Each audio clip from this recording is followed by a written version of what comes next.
Ladies and gentlemen, my name is Matt, I am the American-Canadian Gamer, and today it's time for part 2 of my Halo 5 wishlist. Today I want to talk a little bit more about removing Sprint and about removing Ordnance. Now, I was very happy with the response that I received on my last video about removing Sprint, so I decided that it was worth touching up a bit more here in this one. And while I still stand by my original position that Sprint should be removed from matchmaking, you did point out a very good compromise that I can agree with. Make Sprint an option for custom games and allow it in single player. Sprint is very good for single player. I apologize that I didn't think of this last time. I really should have. And really, there's no reason to justify Sprint not being in single player unless you remove Sprint from multiplayer and you want to retain a level of consistency. But I think that having the ability to quickly escape and close gaps in single player is very beneficial, and it's a boon to the speedrunning community. And I love speedrunning to death, so anything that makes the speedrunning community happy makes me happy. And while I believe that it should be left out of multiplayer, I see absolutely no harm in it appearing as an option for custom games. Now, one of Halo's greatest strengths, one of the things that makes it so good, is that it has very flexible custom game options, and taking any option away would do more harm than good. And if there's a playlist in Halo 5 that has custom games from the community, I have no problem with it appearing in that playlist, but I don't think that it belongs in standard matchmaking. Now, something that I should have mentioned in the last video that was brought up in the comments section is a pretty common counter-argument to Sprint removal, which goes something along the lines of, if Sprint is so bad, how does it work in a game like Call of Duty? Now, my response to that is that Call of Duty and Halo are two very different games, the main factors being kill times and player count.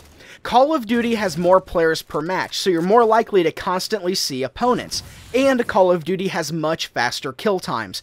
Now, most guns will kill in 3 or 4 rounds, and if you get the jump on even a group of people, you can kill all of them in just under a couple of seconds. Now, combine all of that with instant respawns, and the game generally keeps a really fast pace and isn't harmed by Sprint, and people can't just run away from Sprint or sprint into combat because you die so quickly. There's just no benefit to it. There's no real easy way to sprint away from combat.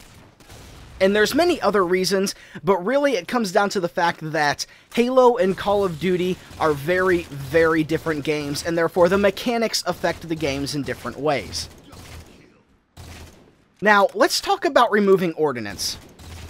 Most of the community pretty much agrees that Ordnance is a pretty bad thing, and it's mainly because of how unbalancing it is. Ordnance creates a very rich get rich, poor get poor type of situation that only makes it harder for a losing team to come back.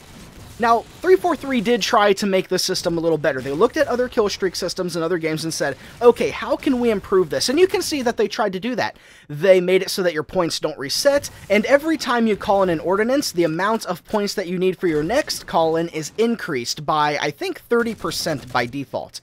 So at first it was like, oh, okay, the losing team will eventually get Ordnance and they can come back. But by that point, it's generally too late. The enemy team will have a sizable lead, and they may get their second wave of Ordnance relatively quickly, which renders any comeback attempt almost moot. So essentially what happens is the winning team gets Ordnance, which they use to further increase their lead and obtain more Ordnance. It rewards players for doing well by making it easier to do well, and further punishes the losing team and crushes any hope of a comeback. But the problem isn't just the Ordnance system. It's the fact that Ordnance selections are random. They don't scale with kills. Now, in most FPS, a kill streak reward is based on the number of kills or points required to obtain it. The higher the points required, the better the reward. It's a very simple system. But in Halo 4, your selections are random. You may get to choose between a scatter shot, a saw, and a damage boost, or frag grenades, a needler, and a speed boost. Now, some people do say there's a hidden algorithm that helps prevent winning teams from getting better weapons, but I haven't seen any proof of that, so we're going to leave that argument aside for now.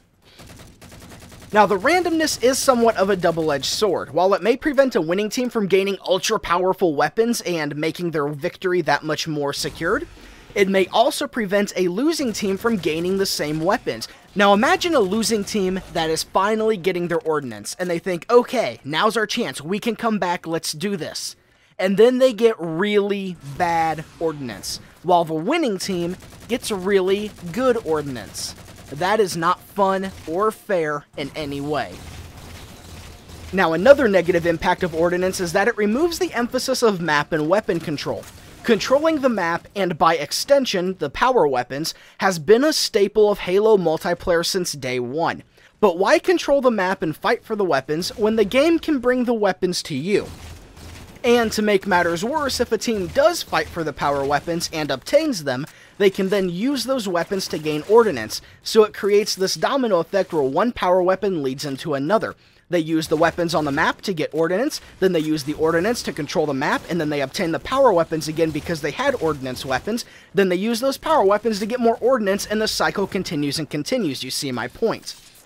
Now, in the match you're watching, you've probably noticed that I've stayed in this one area the entire time. You could call it camping, I call it strategic defending, but that's an argument for another video.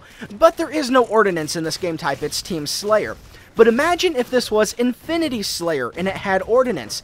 I would not leave this area, but the game would still give me power weapons. I could get saws, I could get shotguns, I could get rocket launchers, I could get a lot of different things by sitting there instead of going out on the map and getting sniper rifles and getting everything else on the map. I could just stay in this one spot and be rewarded for it and probably get better weapons than if I actually left that area. So, removing ordnance removes the rich get richer, poor get poorer aspect of the game and returns it to its map control roots, which a lot of games don't do that anymore, that arena-style setup, and I think it would be a breath of fresh air in the first-person shooter genre in general to see a game kind of return to that. But, once again, having ordnance as an option in custom games, I am more than okay with that. Anything that expands the options and flexibility of custom games is a really good thing, and there might be some really specific game types that really benefit from having an ordnance system built into it, but I don't think it belongs in standard matchmaking. I think it really unbalances the game and just has an overall negative impact on everything that can make the game seem really unfair. There's a lot of times when an enemy team is beating you, yeah, they're gonna beat you, but ordnance makes you feel cheated. We've all had that moment where we've run up on a guy, but then he just happened to call in an overshield, so we turn the corner, and he picks up an overshield, and then he destroys you because of that. We've all had moments like that. We've all had that happen, so I think removing ordnance would remove that aspect of cheated deaths, that feeling of, oh, I should not have died there. And I think it would make the experience overall more enjoyable for everybody. And it would make newer players rely less on luck and more about getting better at the game to win their matches. So, once again, let me know in the comments section down below. Do you agree with me? Do you disagree? Is there something I missed? And as always, ladies and gentlemen, thank you so much for watching. My name is Matt, and I'll see you next time.